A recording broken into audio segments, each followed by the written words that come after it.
여호와께서 내게 이르시되 이스라엘 자손이 다른 신을 섬기고 건포도 과자를 즐길지라도 여호와가 그들을 사랑하나니 너는 또 가서 타인의 사랑을 받아 음녀가 된 그 여자를 사랑하라 하시기로 내가 은 15개와 보리 한 호멜 반으로 나를 위하여 그를 사고 그에게 이르기를 너는 많은 날 동안 나와 함께 지내고 음행하지 말며 다른 남자를 따르지 말라.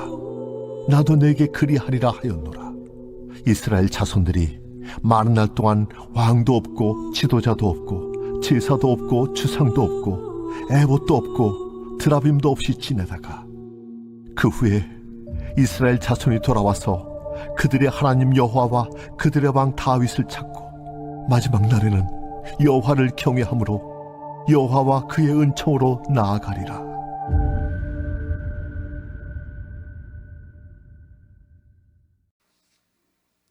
인간의 모든 생각은 항상 날 위해서 모든 것이 존재한다고 생각합니다. 어떻게 보면 착각이라고 볼 수 있죠. 그렇게 해서 살아가는데 연애 시절에는 나를 좋아하는 그 남자가 나를 위해서만 존재한다 이렇게 생각합니다. 또 여자를 볼 때에도 그 여자는 나를 위해서만 존재한다 이렇게 생각하는 것이죠. 그래서 세상을 살아가는 동안에 모든 삶이 다 자기 중심으로 생활합니다. 그런데 하나님께서는 우리에게 요구하는 것이 이 세상에서 사람들이 가지고 있는 생각과는 좀 다르게 우리를 요구하는 거예요. 야, 너 그 사람을 용서해야 된다. 그 사람 사랑해야 된다. 또 이렇게 아가페적인 사랑을 요구합니다. 그래서 하나님이 요구하는 거하고 내가 가지고 있는 생각하고 항상 이게 부딪히는 거예요. 갈등 관계를 가지고 살아가는 것이 신앙생활이라고 볼 수 있어요. 항상 하나님께서 나에게 요청하는 거하고 내가 가지고 있는 생각하고 부딪혀서 그 긴장 가운데 내가 살아간다 그 말입니다. 예수님의 세 가지 시험이 성경에 나와 있는데 예수님의 세 가지 시험도 보게 되면 전부 다 그 마귀가 사단이 와서 시험할 때 보게 되면 예수님 중심으로 그러니까 다시 말하면 그 인간 중심의 질문을 던집니다. 40일 동안 금식 기도했어요. 그러면 그 다음에 뭐가 찾아옵니까? 배고픔이 찾아오니까 딱 던지는 질문은 야 40일 동안에 예수님이 금식을 기도하실 때에 어떤 기도했겠습니까?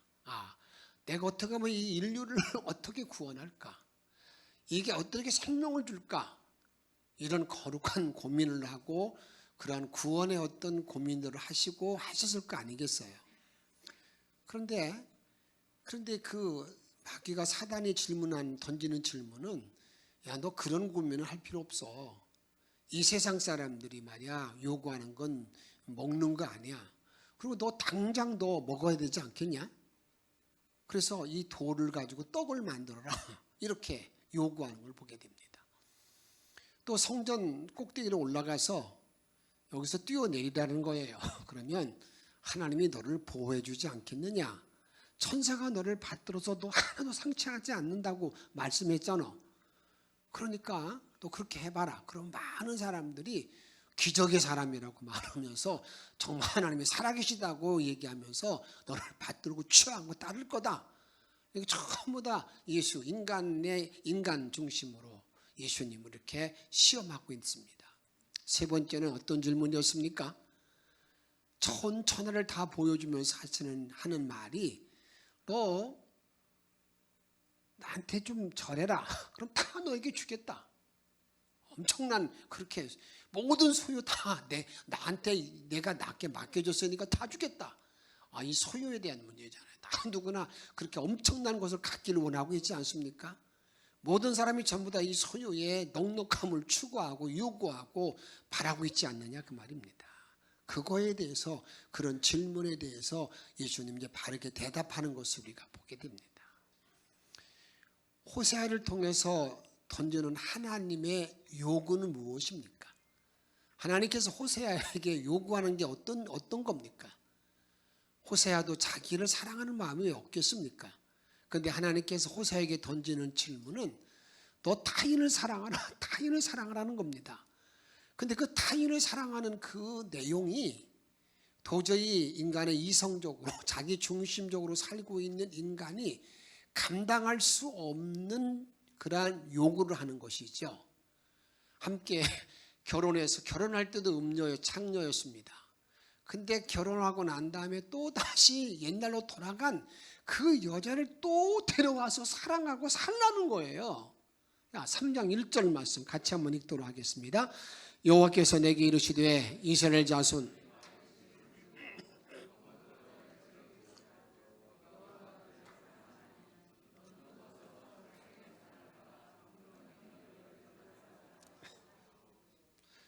자기 중심으로 살고 있는 모든 인간들은 예수님이 하신 하나님 말씀에 대해서 순응할 수 없는 거죠.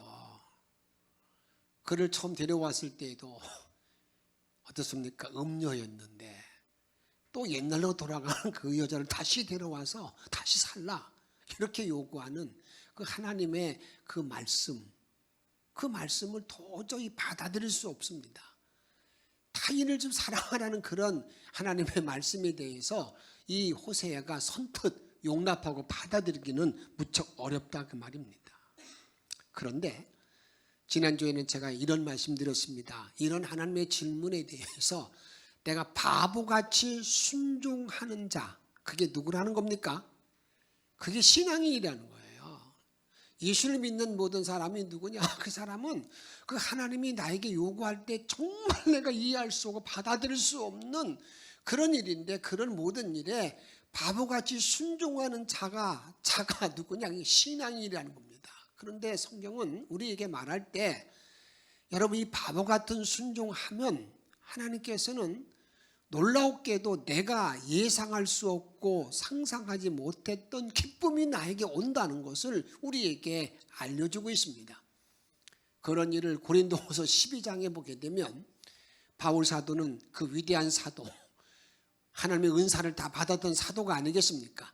그런데 그 바울 사도에게는 자기가 육체의 가시, 사단의 가시가 있었어요. 어떤 병인지 모르지만 도저히 감당하기 힘든 그러한 어떤 질병이 있었다 그 말입니다. 그때 이 바울은 하나님 앞에 3번이나 간절히 3번 기도했다고 그랬어요. 사실 바울이 3번 기도하는 것은 보통 우리가 기도한 내용과 전혀 다른 차원의 문제입니다. 그는 하늘 문을 열었던 그런 하늘의 천상을 1000개를 보았던 그런 사람이기 때문에 그의 기도는 더 깊은 기도이지 아니겠습니까? 어느 때는 손수건을 올려놓으면 병든 여가 남는 그러한 사람이었기 때문에 자기 모든 아픔을 꼭 그렇게 기도했는데 하나님은 이렇게 말씀합니다. 너 내 은혜가 족하다. 너 그걸로 만족하고 살아. 여러분 한번 성경을 보십시다. 우리 이렇게 성경을 말하고 있죠. 고린도서 12장 7절 말씀 같이 읽습니다. 시작. 여러 계시를 받은 것이 지극히 크므로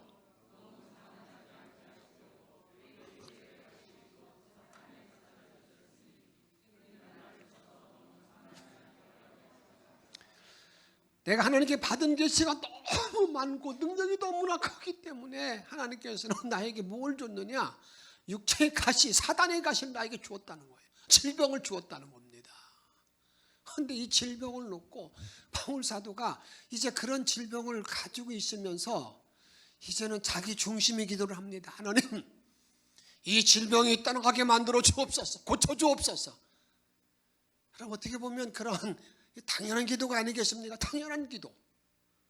내 이 질병이 고쳐달라고 당연한 기도를 하고 있습니다. 그래서 8절에 보게 되면 이것이 내게서 떠나가게 하기 위하여 내가 3번 주께 간구하였더니, 그 다음에 9절 말씀 보게 되면 나에게 이르시기를 내 은혜가 내게 족하도다. 너 그걸로 만족해야 돼. 더 이상 바라지 마. 너는 그것이 내 굴레야. 내가 이 세상을 살아가는 내가 너에게 주는 길이야. 이렇게 말하는 거예요. 사랑하는 여러분, 이런 말을 내가 들을 때 여러분 어떻게 받아들입니까? 할렐루야, 아멘. 그 말이 선뜻 나오겠습니까? 나는 지금 육체의 질병을 고통당하고 있는데 내 은혜가 족하다? 족하다는 그 말을 듣는 순간도 내가 몸이 감당할 수 없는데, 여러분, 이런 모든 상황 안에서 3번 기도하고 난 다음에 사도 바울은 받아들였다는 것을 우리들에게 우리가 볼 수가 있죠. 그 다음 말씀 같이 한번 읽겠습니다. 이는 내 능력이 약한 데서 온전하여짐이라 하신지라. 그러므로 도리어 크게 기뻐함으로 나의 여러 약한 것들에 대하여 자랑하리니 이는 그리스도의 능력이 내게 머물게 하려 함이라. 아멘. 야, 내가 그렇게 하는 건 말이야. 내가 약한 데서 그렇게 질병 가운데 있을 때 내가 온전한 성품이 되는 거야. 이렇게 주님이 말씀하니까 여기 바울 사도가 그 다음 말을 잘 보세요. 그러므로 도리어 뭐 했다는 거예요? 크게 기뻐했다는 거예요. 내가 이성적으로 나 중심을 벗어나서 이제 하나님 중심으로 타인 중심으로 이렇게 살려고 딱 결심하고 나니까 막 기쁨이 막 물밀듯이 넘쳐나는데, 그 다음에 주신 더 큰 은혜가 뭐냐면 하나님의 능력이 바울 사도에 머물게 되었다는 사실을 여러분 기억하시기 바랍니다. 하나님의 능력이 바울에게 막 머물러서 그 다음부터 이렇게 말합니다. 내가 약할 때 강하다, 내가 약할 때 강하다, 이렇게 고백하는 자가 되었다는 것을 우리들에게 말씀하고 있습니다. 아프리카의 단어 가운데 우분투라는 단어가 있다고 합니다. 그 말의 뜻은 우리가 함께 있기에 내가 기쁘다는 말이에요. 내가 함께 있기에, 우리가 함께 있기에 내가 있다, 그런 말의 의미입니다. 그 뜻이 우분투라는 그런 단어입니다. 의미죠.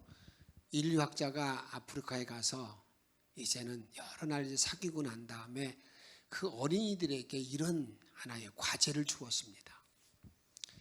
저 위에 산에 올라가게 되면 거기에 사과나무가 있지요. 그 사과나무에 제일 빨리 오는 사람에게는 큰 선물, 큰 과일 바구니를 주겠다고 했어요. 얼마나 기대가 되겠어요. 그래서 이제는 출발을 시켰습니다. 그래서 그들이 그 산에 있는 과일 바구니를, 사과나무 밑에 있는 과일 바구니를 얻기 위해서 막 달려갑니다. 그런데 막상 그 사과나무 근처에 왔을 때 그들이 다 함께 이렇게 손을 잡고 같이 오는 거예요. 그러니까 이해가 되지 않았어요. 그래서 물었습니다. 야, 내가 분명히 제일 1등 오는 사람에게는 이 과일 바구니 엄청난 걸 준다고 그랬는데 왜 그렇게 하지 않았느냐고 물으니까 그들이 이렇게 대답했습니다. 만약에 내가 1등에서 내가 차지하면요, 다른 사람들은 먹지 못하잖아요. 우리 같이 먹으려고 같이 왔다는 것이 우분투라는 그런 단어입니다. 우리 한국인들은 어떤 나라, 어떤 민족보다도 자녀에 대한 교육률이 가장 강하다고 이제 세계 정평이 나 있잖아요. 근데 그 교육을 시킬 때 어떤 교육을 아주 많이 시키냐면 1등, 무조건 1등 교육을 강조합니다. 같이 가는 것을 여러분 교육하지 않는다, 그 말입니다. 그 일로 말미암아서 어떤 때로는 많은 문제들이 발생하고 있는 것을 우리는 알게 됩니다. 이제 하나님께서 호세아에게 너는 다른 음료된 여자를, 그 아내를 다시 데려오라 한 그 타인을 사랑하는 그러한 호세아의 말씀에 대해서 쭉 지금까지 살펴보았는데, 이제는 고멜의 입장에서 오늘은 말씀을 한번 정리해 보고자 합니다. 고멜이라는 여자 처음부터 창녀였습니다. 그런데 이제 이 선지자 호세아, 어떻게 보면 성결한 사람, 그래도 하나님 말씀을 사는 사람이잖아요. 그런데 그 호세아가 이 고멜한테 가서 여러분 어떤 순간에 결혼하려고 그러면 뭔가 청혼해야 되고 뭔가 이렇게 해야 되지 않겠어요? 프로포즈 해야 되잖아요. 근데 그냥 뭐 이렇게 따라오지는 않았을까? 아니잖아요. 그래서 이제는 아마 이 호세아가 고멜에게 청혼했겠죠. 그런 생활을 청산하고 나와 함께 같이 살자. 그래서 알았다고. 여러분 보세요.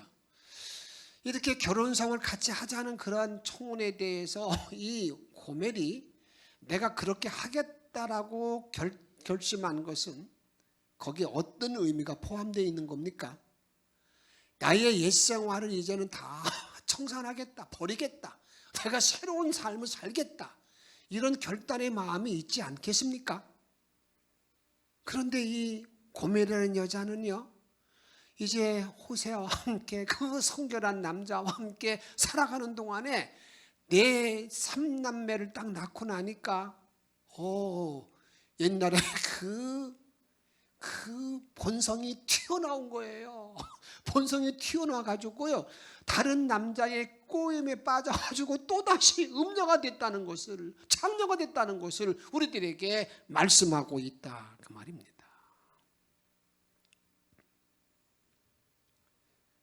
여러분, 우리는 여기서 이런 질문을 한번 잘 던져봐야 됩니다. 왜 고멜은 내가 이제는 옛 생활을 청산하기로 마음을 먹고 다짐하고 또다시 옛날 생활로 돌아갔을까?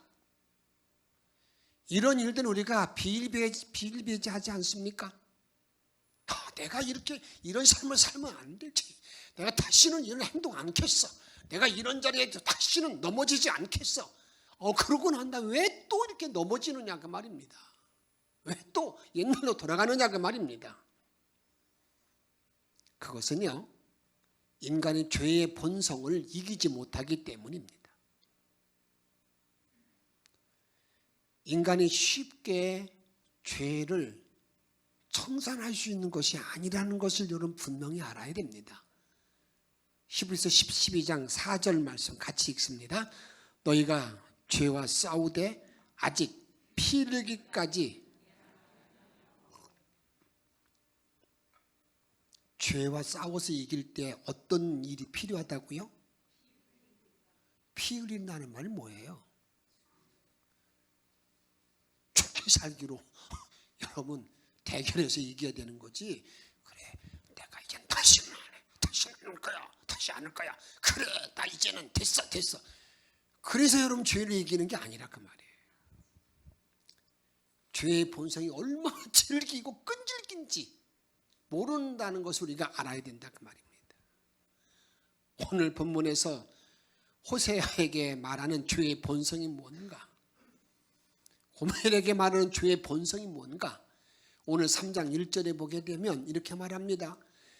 이스라엘이 하나님을 떠나 다른 신을 섬기며 그 신을 섬기면서 건포도 과자를 즐겼다. 건포도 과자를 즐긴다. 이 말은 물질 추구를 말하는 거예요. 이 세상의 물질을 따라서 세상 이 물질 추구, 또 다른 남자의 꼬임에 또 빠져서 음녀가 됐다는 그런 말은요, 쾌락을 추구하는 거예요. 성경에는 두 가지 죄의 기둥이 있습니다. 하나는 물질주의입니다. 또 하나는 쾌락주의입니다. 이 두 기둥이 계속해서 우리 인간들을 넘어지게 만들고 하나님을 떠나게 만든다 그 말입니다. 그래서 목사가 되고자 하는 모든 자들에게는 그런 말을 선배들이 해줍니다. 앞으로 목회할 때 참으로 조심할 게 뭐냐? 돈 문제, 그 다음에 이성 문제, 그 다음에는 이제 명예 문제, 명예 문제. 나이가 들면 명예욕이 얼마나 강해지는지 모르거든요. 명예 문제.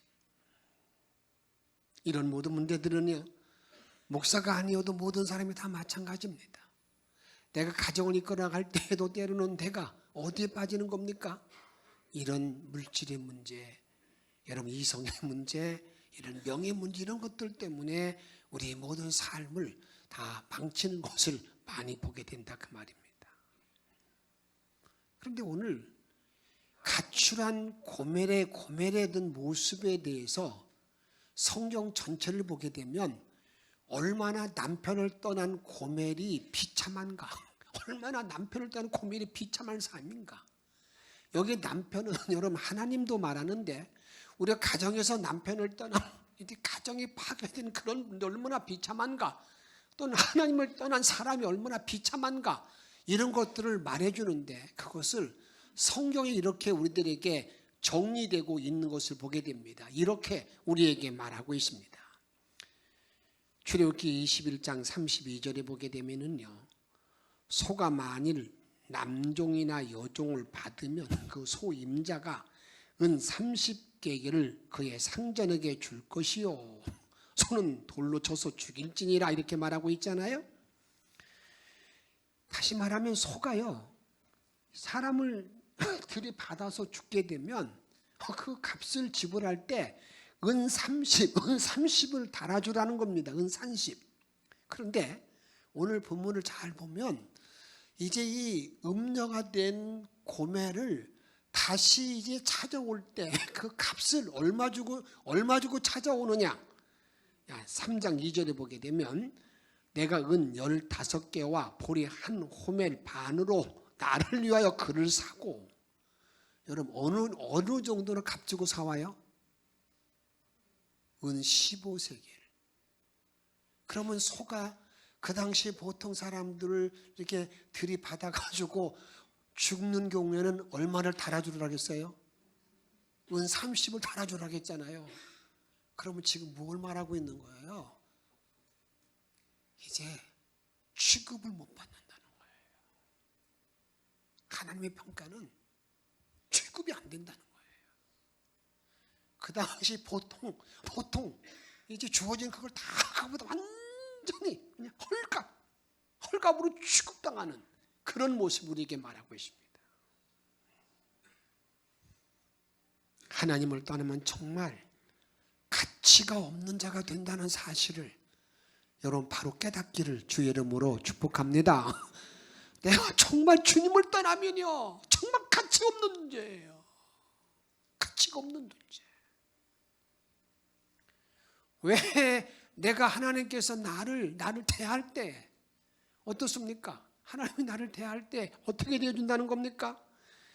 나를 생각하고 나를 그 존귀한 자로 받아주는 이유는 어디에 있는 겁니까? 다른 데 있지 아니합니다. 내가 하나님의 자녀이기 때문에 그런 건데, 내가 하나님의 자녀이기 때문에 시인이 이렇게 노래하는 말씀이 있습니다. 시편 8편 4절에 있는 말씀 같이 읽습니다. 사람이 무엇이기에 주께서 그를 생각하시며 5절 읽습니다. 그를 하나님보다 조금 못하게 하시고 영화 존귀로 관을 씌우셨나이다. 여러분, 하나님이 저와 여러분 어떻게 만들었다고 창조했다고요? 하나님보다 조금 못한 존재로 그렇게 위대하게 만들어 놓았는데 하나님을 떠난 그 가치는요, 정말 여러분 은 30을 받는 것이 보통적인데 은 15세겔로 주었다는 얘기는 정말 가치가 없는 존재로 취급당하는 그런 존재가 되었다는 것을 우리에게 말씀하고 있다 그 말입니다. 그래서 오늘은 저는 여러분들과 이런 말씀으로 마지막 말씀을 종결짓고자 합니다. 우리는 어떻게 고멜의 죄, 유혹을 피할 수가 있을까? 하나님이 나를 만들 때 이 천사보다 귀하게 하나님보다 조금 낮게 우리를 창조해 주셨는데, 그런 인간이 죄를 피해서 하나님과 남편과 계속 살 수 있는 그런 길이 뭘까? 어떻게 하면 죄를 피하는 길이 될까? 이런 질문입니다. 그런 질문 오늘 3절 말씀에 보게 되면 아주 정확하게 우리에게 대답해 주고 있습니다. 우리 3절 말씀 같이 읽습니다. 그에게 이르기를 너는 많은 날 동안 나와 함께 지나고 음행하지 말며 다른 남자를 따르지 말라. 나도 네게 그리하리라 하였느니라. 아멘.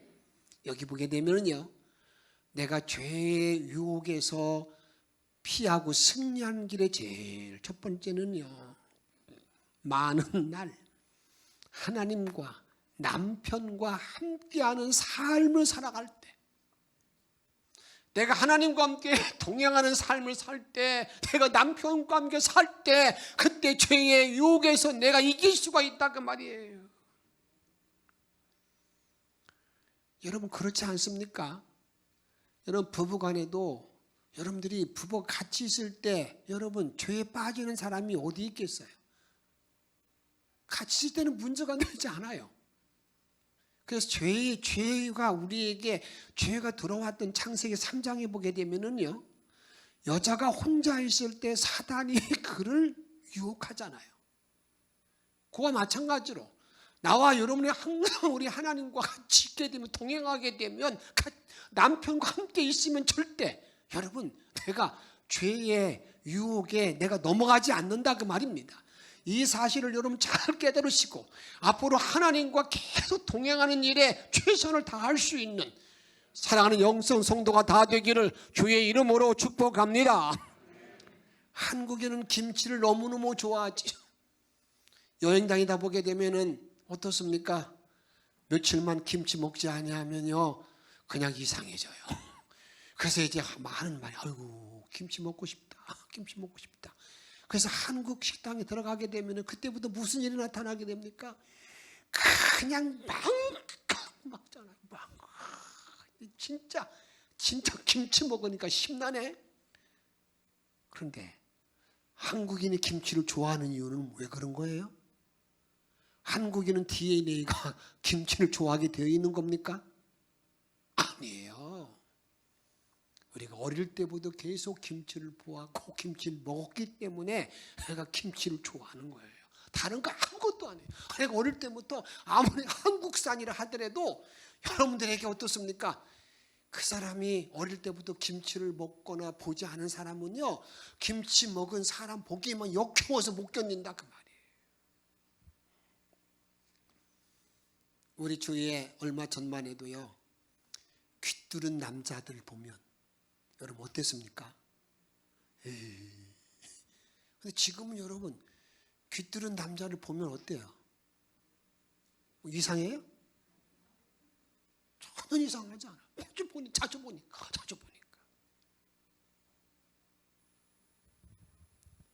여러분 우리는 잘 기억해야 됩니다. 나와 여러분 믿음 생활할 때요, 우리가 일주일 주일부터 토요일까지 7일 중에서 주일날만 듣고 와서 할렐루야 아멘, 그러고 나서 6일 동안은 세상의 모든 삶으로 막 살아가다가 또 주일날 듣고 와서 그거라도 잘 지키는 사람이 좋은데 어떤 사람은 그것도 잘 안 지키는 사람도 많잖아요. 그렇게 해서 내 신앙을 잘 유지할 수 있다고 여러분 생각하십니까? 그런 삶을 살면서 내가 죄에 빠지지 않는다고 자신 있느냐 그 말이에요. 다시 한번 여러분 잘 우리가 내 모든 삶을 설정해야 됩니다. 내가 이런 죄의 유혹에 빠지지 않는 길은요, 내가 하나님과 가까이 있어야 되는데, 그것이 말씀을 읽는 데에, 말씀을 내가 듣는 데에 최선을 다해야 되는 거예요. 말씀을 읽는 데. 제가 저 자신 이제 감독대에서 돌아다닌다고 보니까요, 때로는 성경 말씀 읽는데 어떤 일은 시간이 정말 없어서 못 읽을 때가 많아요. 그래서 지금은 무조건 이제 차 타면은 그냥 듣는 성경 막 듣는데, 제가 듣는 성경 들어도 이게 저는 아직까지 잘 이게 저희가 안 돼가지고요, 이렇게 쏙쏙 들어오질 잘 않더라고요. 여러분 부탁드려요. 남편과 함께 있어야 죄의 유혹을 이길 수가 있는데, 그 길이 뭐라고요? 성경 말씀을 잘 듣고 읽는 일에 최선을 다하시기 바랍니다. 이제 다음 주부터 이제는 마가복음을 읽는다고 그러는데 여러분 열심히 참여하세요. 그 다음에 큐티나 공적 예배에 열심히 참석해야 됩니다. 공적 예배. 여러분 새벽 예배는 내가 강요하기는 어떤 때는 무리가 될 때 있습니다만, 그래도 수요일만큼은 여러분 나와서 좀 들어야 되지 않겠어요? 성경 공부를 열어놓고 난 다음에도요, 전혀 이제 감각이 없어요. 빠져도 이제 그 일은 나와는 저는 관계없어. 그러니 어떻게 내 신앙이 온전히 지탱할 수가 있고 죄의 유혹에서 내가 이길 수 있겠느냐 그 말이에요. 열심히 모이게, 속해도 모이고요, 열심히 모이는 일에 열심히 낼 때 내가 죄의 유혹으로부터, 죄의 뿌리로부터 이길 수 있다는 사실을 믿으시고 그 길을 따라갈 수 있기를 바라고 축복합니다. 다음으로는요, 이미 형성된 습관적인 죄를 끊어야 됩니다. 이게 결단이죠. 오늘 본문에 보게 이렇게 말합니다. 음행하지 말며 다른 남자를 따르지 말라. 그거 하지 마. 그 일을 잘하는 거예요. 그걸 해야. 그리고 나서 그것 때문에 몸부림치면서 씨름하고 피 흘리기까지 싸워야 되는 거예요. 그래야 내가 죄의 유혹을 이길 수 있다 그 말이에요. 그래 멍청하게 아이고 이것도 아니고 저것도 아니고 그러면은요, 여러분 잘못된 모든 습관이 언제까지? 주님 나라 가기 전까지 계속 그러는 거예요. 이게 얼마나 비참한 삶이에요. 한번 내가 이거 하지 않겠다 마음 먹었으면 딱 끊어야지.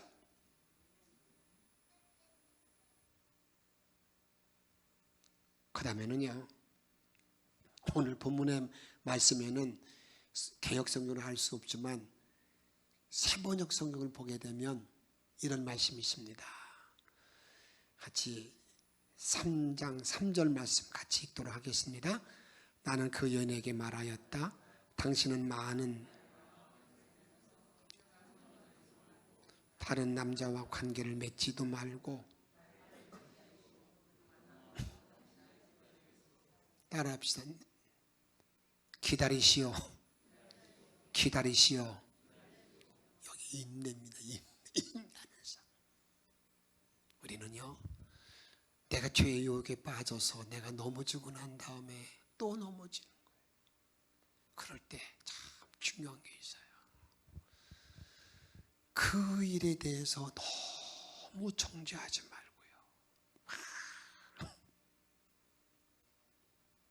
좀 그걸 받아주고 돌아올 때까지 기다려주는 마음, 이게 중요해요. 저도 저를 살펴보게 되면 그런 면에 인내하는 면이 좀 부족합니다. 특별히 교우들에 대해서는 제가 괜찮아요. 자식에 대해서는. 그런데 기다려라, 기다려주라, 인내. 모디 목사님이 신학생을 가르칠 때 이런 질문을 했습니다. 여러분, 지금부터 1분 동안에 코끼리 생각을 하지 마십시오. 1분 동안만. 그리고 1분이 지나고 난 다음에 여러분, 코끼리 생각하지 않은 사람 손 들어보세요. 손 들어서 하나도 없었어요. 불가능합니다. 어떻게 하면 내가 코끼리 생각을 하지 않을까? 그 비결이 하나 있습니다. 그것은 1분 동안에 코끼리 생각하는 그런 시간에 더 아름답고 더 귀한 일을 생각하게 되면은요, 코끼리 생각은 전혀 나지 않는 거예요. 내가 세상을 살아가는 날 동안에 할 생각, 걱정되는 많은 생각들이 있잖아요. 그런 모든 일이 있을 때 어떻게 하면 내가 그것을 벗어날 수 있을까? 다른 데 있지 않습니다. 나의 구세주가 되시고 나의 생명 되시는 예수를 깊이 생각하면 여러분, 그런 모든 세상의 잡다한 생각으로부터 내가 벗어날 수가 있습니다. 이것을 히브리서 보게 되면 그렇게 말하고 3장 1절 말씀 같이 읽습니다. 그러므로 함께 하늘의 부르심을 받은 거룩한 형제들아, 우리가 받는 도리의 사도이시며 대제사장이신 예수를 깊이 생각하라. 예수를 깊이 생각하라. 오늘부터 사순절이 시작됐어요. 첫 번째 주일인데 그래도 여러분들에게 40일 동안만큼은 더 어떤 때보다 예수를 깊이 생각하는, 그래서 주님의 뜻을 따르고 주의 길을 걸어갈 수 있는, 주님의 십자가 고난의 깊이를 더할 수 있는 그런 절기가 되기 위해서, 세상에 많은 잡다한 생각이 들어올 때 나를 위해서 십자가 지시고 나를 위해서 죽어주시고 나에게 생명 주신 그 예수님을 깊이 생각하여서 이제 예수의 뜻을 따르고 주의 영광이 나에 가득 임하는 복된 종들의 삶이 다 되어지기를 주의 이름으로 축복합니다. 그런 마음으로 시편 8편 5절과 6절 말씀 같이 읽도록 하겠습니다. 내가 누워 자고 깨었으니 여호와께서 나를 뭐한다고요? 붙드심이로다. 하나님이 나를 붙들어 주신다. 6절, 천만이 나를 애워싸 진친다 할지라도 나는 두려워하지 아니하리로다. 주님이 나를 붙들어 주시면 누구도 나를 넘들었기 때문에 나를 두려워하지 않는다.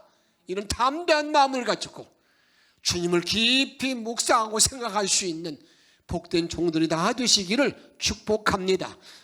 그러면서 내가 이런 죄의 모든 유혹으로부터 이기는 모든 길은 다른 길이 없습니다. 여러분, 그 길을 위해서 찬양 부르십시다. 348장.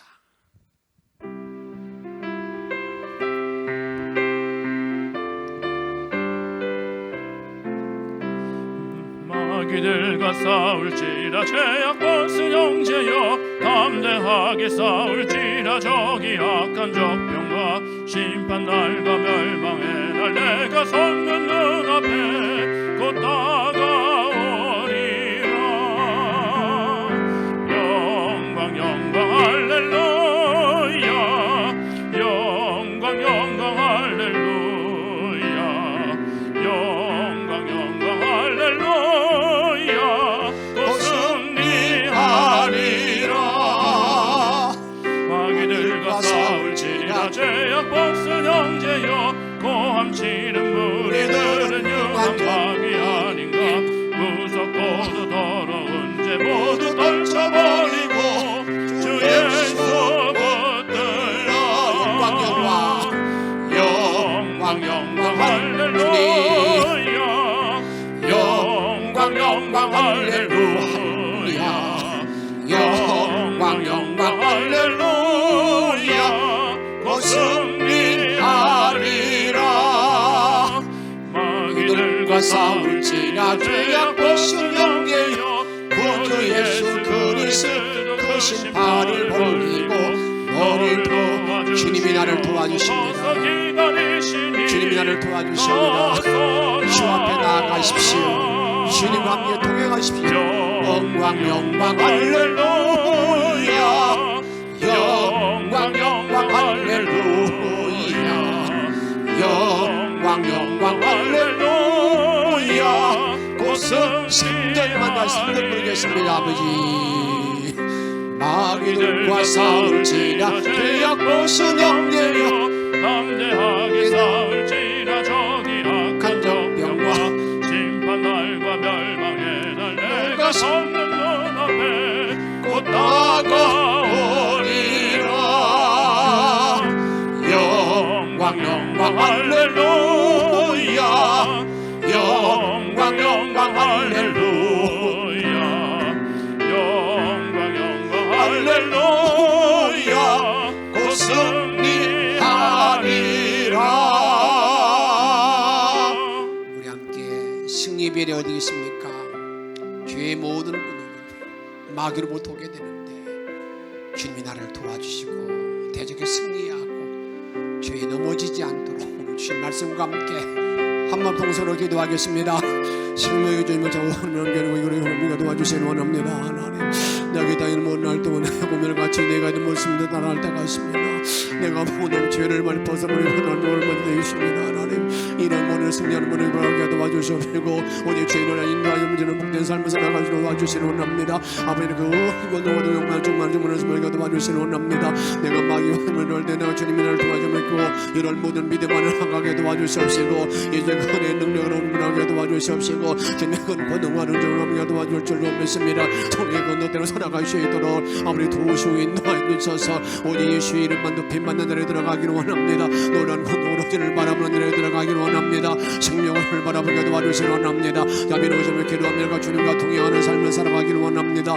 모든 일을 탈단하게 돕게 도와주시길 원합니다. 당당하게 일을 끊임치게 도와주시옵시고 아버지 죄를 범한 모든 자들에 대해서 아버지 기다리는 모든 막 인내하는 물신앙하게 도와주시길 원합니다. 내가 넘어졌다 할때 일어나주는 결국에 도와주셔서 이를 목된 모든 신앙의 삶으로 말미암아 내가 모든 죄를 부리기고 아버지 영광 들리는 복 있는 삶을 승리할 수 있도록 오전님 도우시고 인도하시고 함께 동행하여 주옵소서. 우리의 생명과 능력 되시는 예수님의 이름으로 감사하며 간절히 기도하옵나이다. 아멘.